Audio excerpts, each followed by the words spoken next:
The first thing my brother did when I raised my bidding paddle was laugh. Not a polite laugh. Not the kind of surprised laugh people make when something unexpected happens. No, this was the loud, mocking kind of laugh meant to humiliate someone. The kind that spreads across a room like a crack in glass. Heads turned instantly. Conversations stopped. Because everyone in that Manhattan auction room believed the exact same thing my brother believed. That I didn't belong there. That I was the Harper family failure. The sister who walked away. The daughter who couldn't handle pressure. The one who supposedly had nothing left.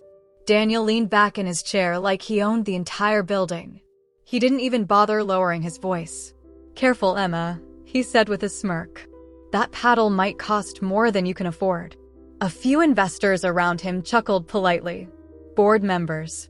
Industry insiders. People who had watched my family's fashion empire dominate American retail for 30 years. They all knew the Harper name. They just didn't associate it with me anymore. The auctioneer cleared his throat and lifted the gavel. "Do I hear $3 million for the Harper and Cole brand assets?" The room paused. I lifted my paddle. $3 million. A ripple of whispers moved across the crowd. Daniel laughed louder this time. Unbelievable. My father didn't even look at me. He stared straight ahead like I wasn't sitting 5 chairs away. Which, honestly, was nothing new. Growing up in the Harper family meant one simple thing. There was always a favorite. And it was never me. Daniel had been the golden child since the day he was born. Straight-A student. Business prodigy. My father used to brag about how Daniel closed his first deal at 16 by convincing a supplier to lower their prices. Meanwhile, my accomplishments were always inconvenient. When I launched a small online clothing line in college, my father called it a hobby. When it started making 6 figures, he called it luck. And when I suggested expanding Harper and Cole into digital retail 10 years ago, Daniel actually laughed in the boardroom. I still remember his exact words. "Emma thinks Instagram is a business strategy." The entire board laughed that day. 3 years later, online fashion exploded. But by then I had already left. I didn't storm out. I didn't yell. I simply packed my office, signed the paperwork selling my shares, and disappeared. The media called it a meltdown. Daniel told everyone I couldn't handle the pressure. My father said nothing, which somehow hurt more. Now here we were. 10 years later. Harper and Cole was bankrupt. Stores were closing across the country. And the entire brand was being sold piece by piece at an auction in Manhattan. The irony would have been funny if it hadn't been so personal. The auctioneer raised the gavel again. $3 million going once. $4 million. The voice came from the left side of the room. A private equity investor. Daniel nodded toward him confidently. Of course he had backup bidders. Of course he thought this was under control. I lifted my paddle again. $5 million. People started turning in their chairs now, trying to figure out who the woman bidding against established investors was. Daniel leaned toward me slightly. "You're embarrassing yourself," he muttered. I didn't look at him. The auctioneer continued. $5 million going once. $6 million. Another investor. Daniel relaxed again. Then I raised my paddle. $8 million. The room went completely silent. Even the auctioneer blinked. Daniel's smile faded just slightly. "Emma," he said slowly, "you do realize you're bidding real money." I finally looked at him. "I'm aware. Because if this is some emotional moment." $10 million, I told the auctioneer. Someone dropped a pen behind me. Daniel stared at me like he was trying to solve a puzzle. "You sold your shares," he said. "Yes." "You walked away from the company." "Yes." "So where exactly do you think this money is coming from?" I gave him a small smile. "Patience." The auctioneer cleared his throat. $10 million going once. The earlier investors suddenly looked very interested in their phones. None of them raised their paddles. Because auctions run on confidence. And I clearly wasn't scared of the numbers. $10 million going twice. $15 million. The voice came from the back of the room. Daniel turned. His confident expression returned immediately. One of his allies. I lifted my paddle again. $20 million. This time the room didn't whisper. It gasped. The auctioneer actually paused. "Miss, are you certain?" "Yes." Daniel leaned closer. You're bluffing. No, you don't have $20 million. I tilted my head slightly. You're right. For a split second, he smiled again. Then I finished the sentence. I have considerably more than that. The silence after that sentence felt heavy enough to crush glass. The investor in the back slowly lowered his paddle. He wasn't interested in competing anymore, because suddenly the math of the room had changed. The auctioneer raised the gavel. 20 million going once. Daniel's jaw tightened. Going twice. He leaned toward me again. If you actually win this, he whispered, you're going to regret it. I didn't respond. The gavel slammed down. Sold. The sound echoed through the room like thunder. Congratulations, Miss Harper. The Harper & Cole brand assets are now yours. For 3 full seconds, nobody moved. Daniel blinked. What? The auctioneer repeated it calmly. You are speaking with the new owner of Harper & Cole. Daniel slowly turned toward me. My father finally looked at me for the first time that afternoon. The expression on his face wasn't anger. It was confusion. Real confusion. Emma, he said slowly, what exactly did you just do? I stood up and adjusted my coat sleeve. I bought the company. Daniel shook his head. No, you didn't. Yes, you don't have that kind of money. I reached into my bag and slid a tablet across the table toward him. The acquisition confirmation glowed on the screen. Daniel read it once, then again. Then his face went pale. Because the purchasing company name on that document wasn't unfamiliar. It was one of the fastest growing online fashion retailers in North America. A company Daniel had publicly complained about more than once. A company called Vale & Company. He looked up at me slowly. You're involved with them? I smiled. I founded it. The silence that followed felt almost unreal. My father stared at me like he was seeing a stranger. Daniel leaned back in his chair. Hard. That company is worth, what, 800 million now? Roughly. But you disappeared. I met his eyes calmly. No, you just stopped paying attention. Phones were already coming out around the room.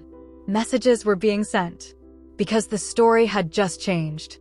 The forgotten daughter had just bought her family's entire company. Daniel rubbed his face slowly. So what now? He asked. I looked around the auction room. At the investors. At the board members. At the people who had laughed earlier. Then I looked back at my brother. Now, I said calmly, we rebuild the company. He blinked. You mean, we? I shook my head slightly. No. His stomach visibly dropped. Now I rebuild it.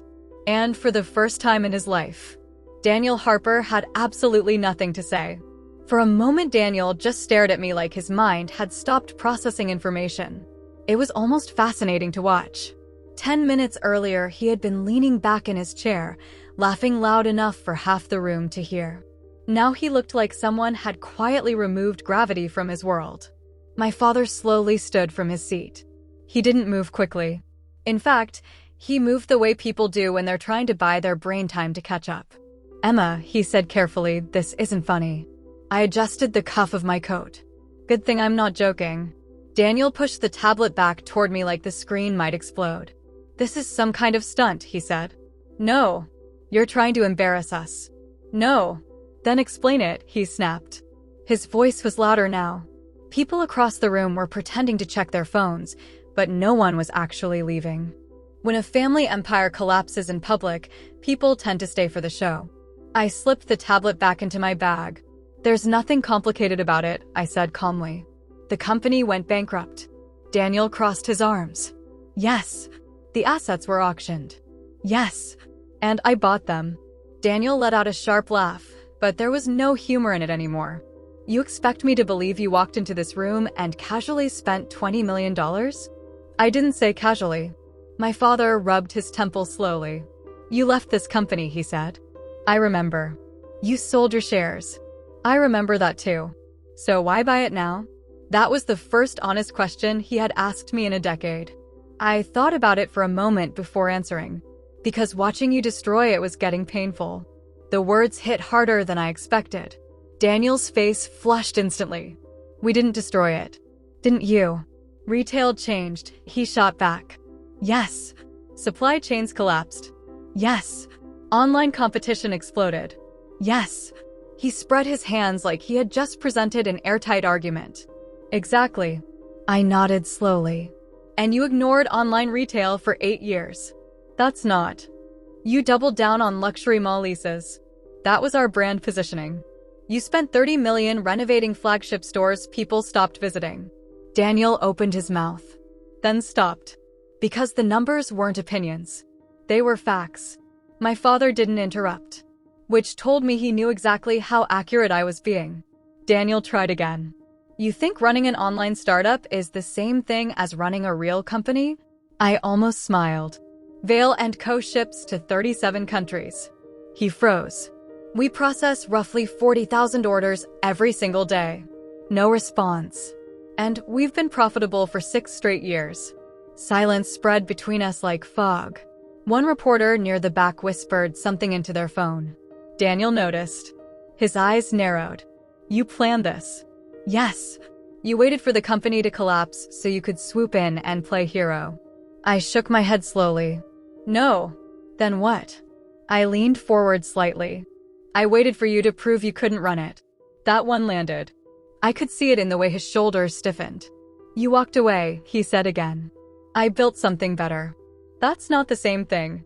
No, I agreed softly. It's bigger.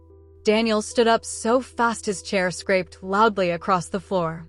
You think you can just walk back into this family and take control? I looked up at him calmly. I didn't take control of the family. I paused. I bought the company. My father finally spoke again. If everything you're saying is true, it is. Then technically you now own the Harper & Cole brand. Yes. And the supplier contracts. Yes. And the distribution warehouses. Yes. He looked at Daniel, then back at me. And the headquarters building. Yes. Daniel looked like someone had punched the air out of his lungs. You're lying. Check the paperwork. You can't fire me. I shrugged slightly. I haven't decided yet. That made him angrier. You wouldn't even understand how to run the company. I gave him a small smile. You mean the company you bankrupted? A couple people near the back failed to hide their laughter. Daniel heard it. His face turned red. You think this is revenge? No. Then what is it? I stepped down from the bidding platform. For the first time that afternoon we were standing at the same level. Correction, I said calmly. This is business. I picked up my coat from the chair. And the first business decision I'm making, Daniel stared at me, is a complete financial audit of the last 10 years. My father's eyes widened slightly. Daniel went very still, because audits have a way of revealing things. And judging by the way Daniel suddenly looked at the floor, there were probably a lot of things he didn't want revealed. I turned toward the exit, but Daniel's voice stopped me again. You can't do this. I looked back over my shoulder. I already did. You'll regret it. Maybe. You're tearing this family apart. I studied him quietly for a moment. Then I said something I had wanted to say for 15 years. You did that a long time ago. And with that, I walked straight toward the doors where the reporters were already waiting. The first time I walked into one of our stores after the auction, nobody recognized me. That was intentional. The automatic doors slid open with that soft mechanical sigh and the familiar scent of fabric dye, polished wood floors, and cheap citrus cleaner wrapped around me like a memory I hadn't asked to relive. For a moment I just stood there, watching. Customers browsing. A teenage employee folding sweaters with slow, careful hands. Music drifting from the ceiling speakers. This place used to be my entire world. And my brother once told me I would never belong in it. Now I owned all of it. Not just this store. Every single one. I picked up a wool coat from the rack, turning the tag between my fingers. 30% markup. Cheap stitching inside the sleeve. The exact shortcuts I warned Leo about 2 years ago. The exact shortcuts he laughed at. The girl folding sweaters glanced at me nervously. Can I help you find something? I smiled gently. No, thank you. I walked slowly through the store, noting everything. Loose lighting fixture. Empty display rack. 2 dressing rooms closed because of broken locks. Small problems. But small problems are how big companies quietly rot from the inside. Leo never understood that. To him, the brand was a stage. To me, it was a living system. And now it was mine to fix. My phone buzzed in my coat pocket. Emma. I stepped toward the window before answering. You're at the downtown location, aren't you? She said immediately. I laughed under my breath. Am I that predictable? Yes, she replied. But that's not why I called. There was a pause. The board meeting is tomorrow morning. I watched a couple arguing quietly near the register. Good. Real customers. Real problems. Not the fantasy numbers Leo used to brag about. Let them sweat one more night, I said. They already are. I'll see them tomorrow. I hung up and turned back toward the store. The manager was walking quickly toward me now, nervous energy practically radiating off him. He'd clearly been watching me on the cameras. Excuse me, ma'am, he said carefully. Are you looking for something specific? I studied him for a moment. Early 40s. Tired eyes. But alert. Good instincts. What's your name? I asked. Daniel. How long have you worked here, Daniel? 7 years. 7 years.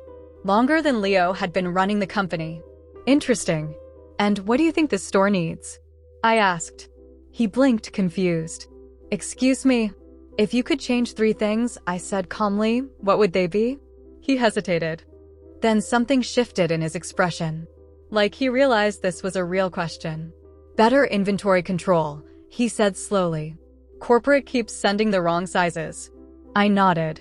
Second, staff hours, he said. We're always short during peak times. And third, he glanced around the store, lowered his voice. The quality used to be better. I smiled slightly. Thank you. He looked even more confused now.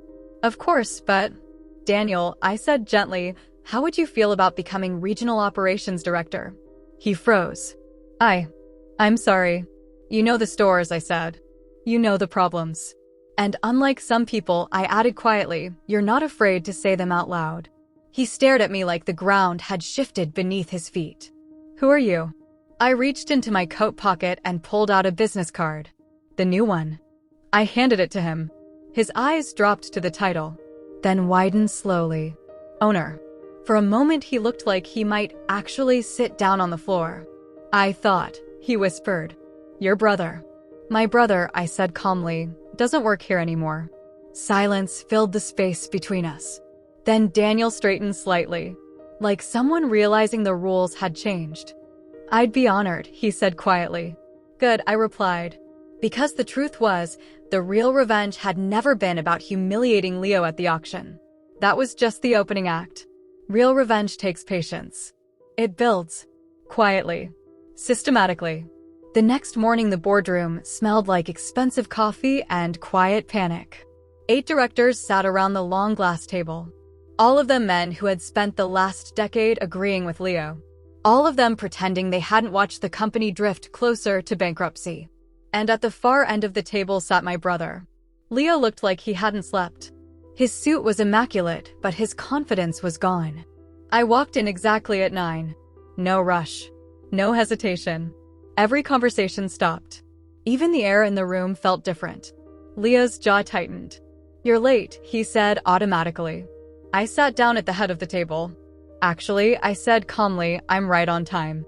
No one laughed. No one spoke. I placed a thin folder in front of each director. Inside that folder, I said, is a breakdown of every financial decision made in the last 3 years. Leo shifted in his chair. This is unnecessary, he snapped. Is it? I opened my own folder. Let's start with supplier contracts.